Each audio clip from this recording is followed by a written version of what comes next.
Welcome to PlotLines, where I'll use my years of experience in real estate communications to uncover the real stories behind real estate. I'm Britni. Join me as I invite guests to break down the headlines in the real estate market.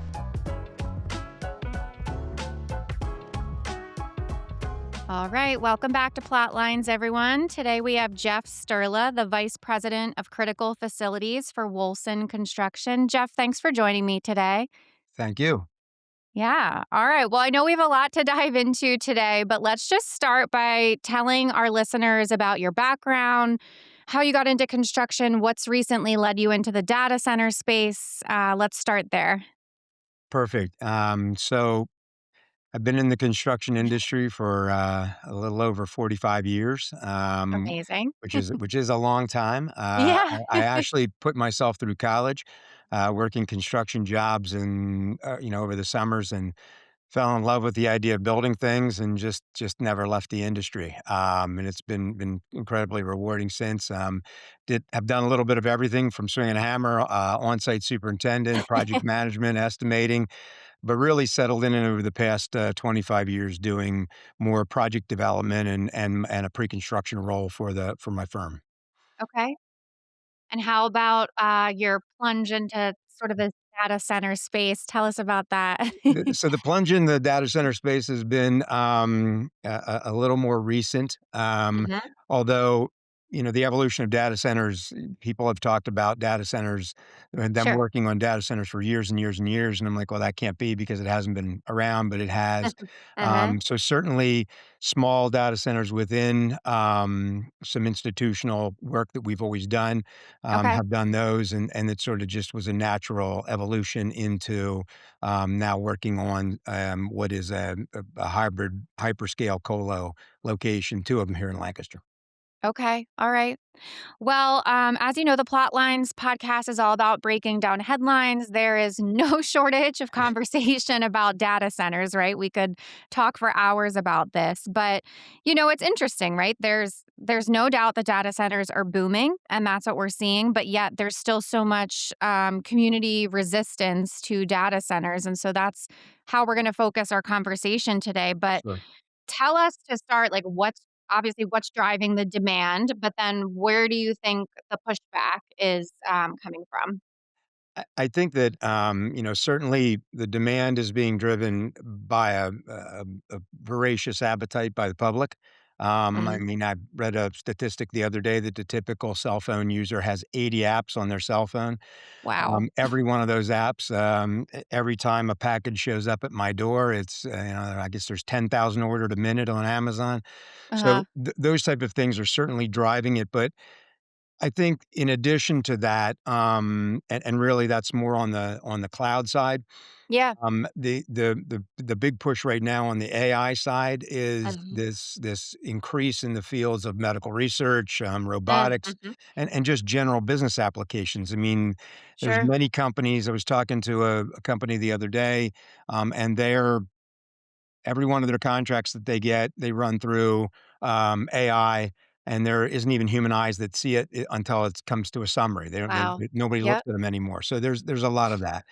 I think the Mhm. pushback, and just is really a mix of genuine concern, and rightfully so, Mhm. because it's so new, and there's a little bit of fear. So, and that's understandable. But then there's also just a ton of misinformation out there about Yeah. what is really old generation data centers versus what is new generation data centers, and the new generation data centers are much different than even what was being done 5 years ago. Mhm. Mhm. Okay. You already alluded to what's driving, sort of the boom in data center development. How sustainable do you think that growth is? I mean, it doesn't seem like it's going anywhere. It's not, and Yeah. I think that there's people that categorize this as a bubble, and Mm. I don't think it's a bubble, and I think that really to understand how this rapid growth differs from what we've seen in bubbles or market spikes in the past, the while the growth has risen by because of demand, the growth won't be slowed by a shift in that demand. The demand is there, and I don't ever see the demand going away. As a matter of fact, I see it increasing. Hmm. What really is driving the pace of this growth is the constraints that come into play, which are more of the power constraints, Okay. and community acceptance constraints. So Mhm. really what's what's what's moderating this substantial growth, if it was up to demand, it would be growing faster. Sure. So it really is, and I see that continuing to go. I don't believe in the bubble concept of this. I believe that it's really just being constrained by power and community acceptance is really the two factors that are scaling the growth right now Yeah. that doesn't allow it to get even better bigger. Yeah. Well, I think that bodes well to the next point. So, this community acceptance, right? You and I were just talking before we started recording about how every day there's a new headline about a project being stalled or, you know, the politics of it all and how these things are Mhm. influenced by data center development. So, from your perspective, and you have such a great career in the space, where are developers getting the community engagement piece right and where are they getting it wrong? Well, I'd like to believe we got it right, for Yeah. my 2 data centers that I'm building here in Okay. Yep. Lancaster, my 2 campuses. Mhm. I'm currently working on a 700 megawatt data center project that's spread over 2 different campuses. Okay. Um, and we really started with early engagement of Mm. the municipal officials, the Sure. community stakeholders, conducting just a ton of informational open houses. But most importantly, I think our developer understood that they were asking to join our community, Mm. not necessarily just like we're coming and you need to accept Yeah. the larger parameters around it. And we were lucky here. They were able to come in and be part of the fabric of the community. Okay. We were taking 2 old, printing plants that were Hmm. blighted and had not been, used in like 4 or 5 years. Okay. So it really took away some of the problems where where Mm. they weren't using farmland, they weren't using land that could be used for residential or affordable Sort of housing got or rid of an anything. eyesore and Right, they were really getting rid of a yeah. couple of eyesores, so Okay. it was a confluence of sort of a perfect storm type thing. Now, Okay. certainly, there were a lot of things out there, but it became, um, by getting in early and talking with the different municipal, officials, there was a building of trust and transparency, and that trust and transparency goes both ways. I was Yeah. on a panel in Delaware where the local officials were upset about the developers' Hmm. transparency, Okay. and I reminded them that transparency goes both directions. And so building that trust early on where Uh-huh. you know that you can be transparent with the municipal officials and they're not gonna use it Mhm. against you and vice versa is paramount to really getting sort of a collective buy-in, Yeah. from those, and then certainly getting over the misinformation that's out there about data centers. Yeah, yeah, we'll talk about that misinformation in a second. So, okay, get in early, right? No doubt that sounds like the strategy to take. What does that effective engagement look like? And you said building transparency, having those meetings, being part of the fabric of the community. Are there any tactics, like specifically, that you feel like work well Yeah, to sort I of help forge those relationships? You don't yes. have to tell us your secret sauce, No. but No, and there is no secret sauce, but I yeah, but I yeah, will I know. I will say this, um, I being a lifelong resident of Lancaster was made it easier for me, much Okay, easier yeah, because I understood the community. sure, And the one thing that I shared with the developers and the consultants that joined with us is that they need to remember that there's no single message that's ever gonna resonate with all of the diverse groups that are part of the consensus that you need to build. sure. It's So nearly our impossible, our yeah. message wasn't. I mean, the environmentalists that have certainly, a valid concern. Yep. Didn't the economic benefit message didn't resonate with them. So The important. people that Yeah. were farmland preservationists, the economic benefits didn't resonate with them. The job Mhm. creation didn't resonate with them. Mhm. The local we met with all of the local, educational institutions. We Ah, have okay. Franklin and Marshall here and Thaddeus Stevens and a bunch of really great institutions from Yeah. technical schools on. We met with each one of them, and each one of them had a different, um uh, buy-in to this Yeah. consensus that we were building this AI hub here in Lancaster to be a community benefit. And so I think too often there's sort of this message that gets crafted, and then that message tries to we try and force that round peg Yeah. into Yeah. many square holes. Yep, yep. No, you're speaking my language here, Jeff. As a communications professional working in this industry, we tell our clients that all the time. We need to identify the key stakeholders and develop messaging that speaks to them, right? Because you're absolutely right. An environmentalist is going to have different concerns than, a local school board or whatever it may be. It's going to vary. So getting back to some of those misconceptions, what are the biggest misconceptions that communities do have about data centers? How can we help sort of better educate on what the benefits are? Um, I think that, it's somewhat interesting, a little bit ironic that Yeah. for the most part, everyone that is not in favor of AI data centers all uses AI to find their information out about, Yeah. these data centers, and Yeah. like with everything, there is a lot of information out there that's a little dated and a little old. Um a data center from 3 years ago is really not very similar to what we're Mm. building today, Okay. and it won't even be similar. What I'm building today is gonna be different than what's gonna be built Sure. 3 years from now. I mean, Yeah. the new generation of data center, um, I'll take water, for instance. Mhm. Most of the generation from 3 to 5 years ago and beyond and older than that, they were evaporative cooled, which means that they use tremendous amounts of water, in excess Okay. of 1,000,000 gallons a day of Mm. water. Wow. Our the newest data centers are closed loop liquid cooled. It's not the chips aren't even air cooled, they're actually immersed in Mm. liquid.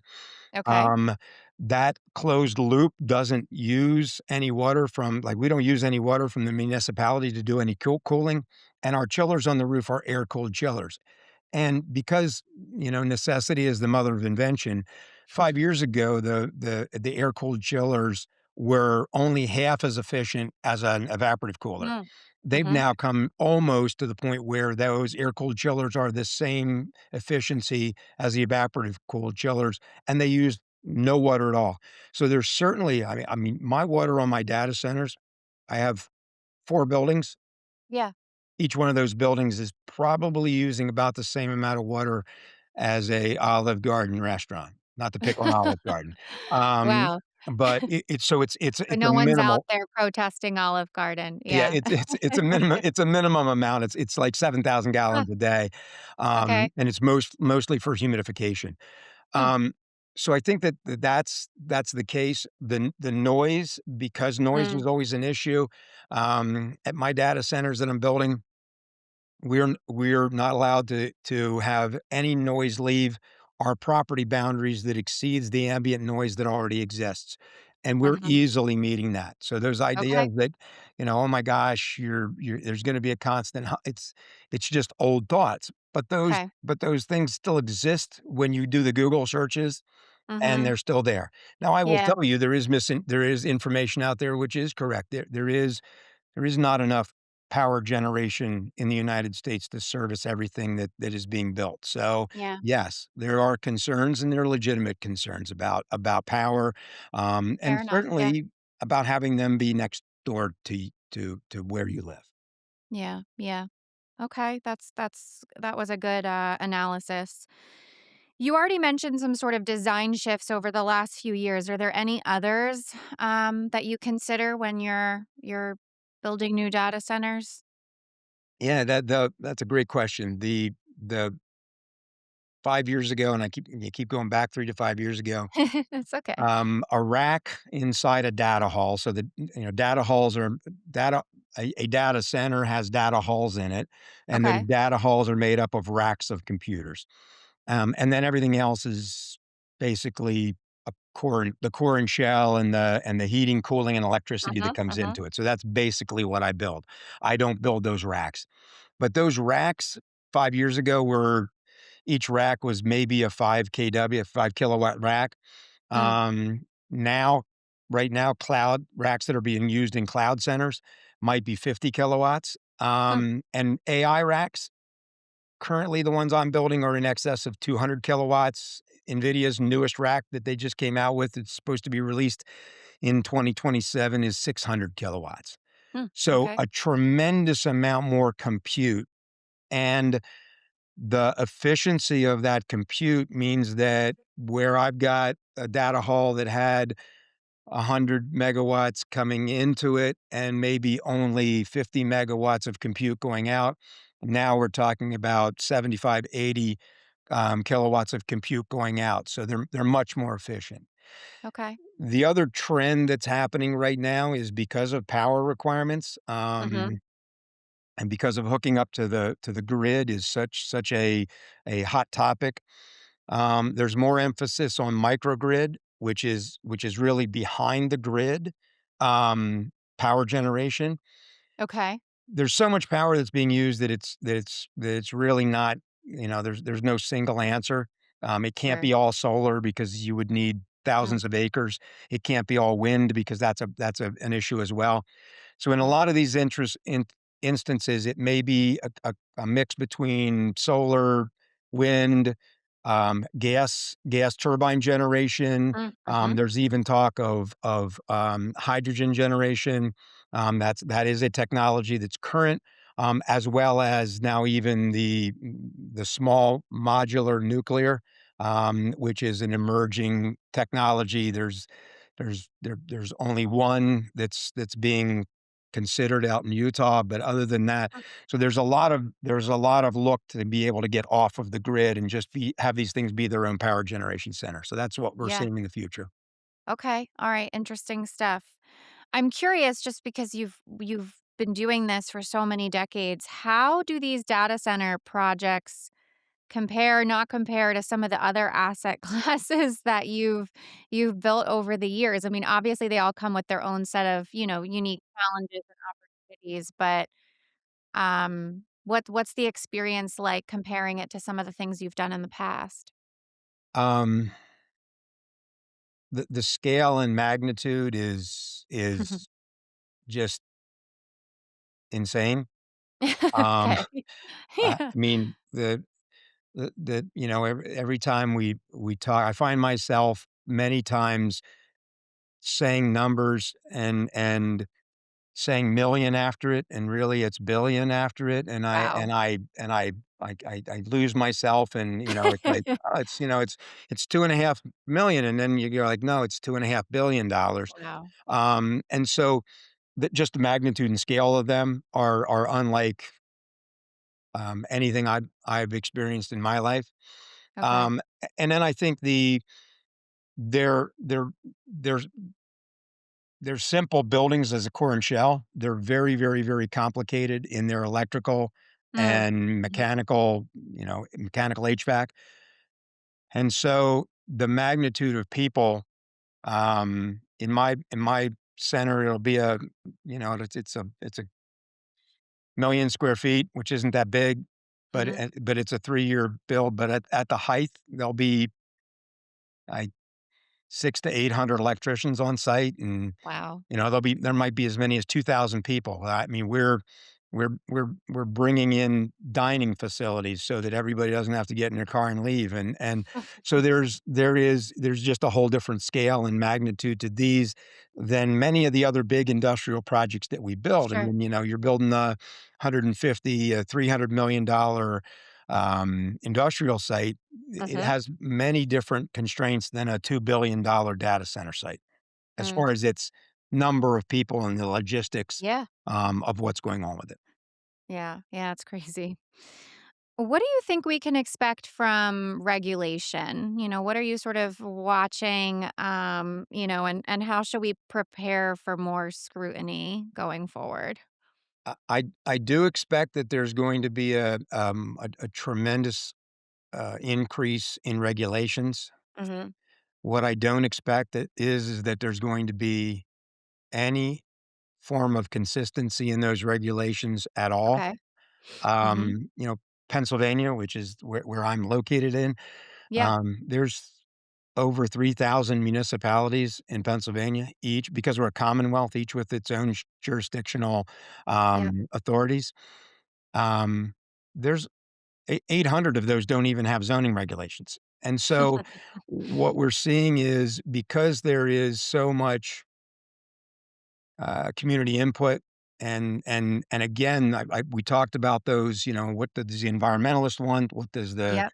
What does the economic benefits person want? What does the Mhm. farmland Mhm. preservationist want? The hardest part as a builder and a developer is and because of the lead time and all of this, and you know this from industrial work and everything else, Yep. is if you don't know the rules of the game and you don't know the rules of engagement, it's very hard to Mhm. plan. And Mhm. so with no consistency in the regulations, that's probably the biggest hurdle that most developers and construction managers are going to have to overcome moving forward. But Okay. yes, Maine just passed a moratorium on data centers. Mm. Georgia passed one, and they've got a ton of them in production. So there's a lot of scrutiny and a lot of uncertainty on the regulation front. Okay. All right. Well, Jeff, you've given already so many things that you're watching closely. Is there anything we haven't touched on trend wise, industry wise, that you're keeping close tabs on this year? Um, I think that the we're keep. I mean, we're keeping tabs on the dynamics. I mean, the technology is changing, and we're certainly watching that. We talked about Yeah. it, the site Yeah. selection and the community dynamics. I think the community dynamics is the biggest. One other trend that plays big into this because of the amount of skilled tradespeople that are required, and Okay. really the skilled tradespeople within the electrical and mechanical HVAC. Yeah. There is I mean, there's there's huge bonuses being paid. Okay. I have a 25-year-old son who's a graduate, with a financial analyst degree, and m I'm paying my beginner electricians out on sites more than he's probably gonna make over the next 5 years. Uh-huh. So, Uh-huh. if I was gonna advise someone that had a son or daughter that's, 16, 17 years old, I'd send them into the trades because, Wow. Yeah. they're not gonna come out of school with debt, and it's a heck of a boon right now, that I Sure. don't see ending very soon. So our biggest thing right now is skilled labor. We're pulling laborers from the Midwest right now, Yeah. and we have to compete with the data centers that are being built in Ohio and the ones in Mhm. Tennessee and the ones every other place Very to interesting. try and incentivize them to come from North Carolina, from Missouri Yeah. to us as opposed to stopping in Ohio and working there. Are there any other ways you mentioned even, like, having dining facilities and, like, how are you incentivizing them? I mean, yeah, that's very competitive for what you all need. I'm gonna get way down in the weeds, but there's no porta potty job Johnnies on the site. There's actually trailers with hot and cold running water and inside air conditioning because, you gotta make it a nice environment to work in. So, Yeah. what I Yeah. started out in my early career, that is not okay I'm anymore. So, sure, yeah, yeah. it is, and rightfully so. I mean, Yeah. it's Yeah. been a hard industry for a long time, and the Mhm. reason why we have a lack of tradespeople is because it's been a hard industry, Yeah. and I think we're stepping up to the plate and making it a little bit, um, more palatable for young people to wanna become tradespeople and Mhm. and and make it better paying Yeah. and a little nicer to work. More fulfilling. Yeah. Yes. Yeah, very interesting point. All right, Jeff. Well, we covered a lot. This has been really interesting. I want to give you the opportunity now, circling back to we talked about headlines in the beginning. So, if you could write your own headline about data center development, construction, the future of data centers, what should the headlines be saying that they're not?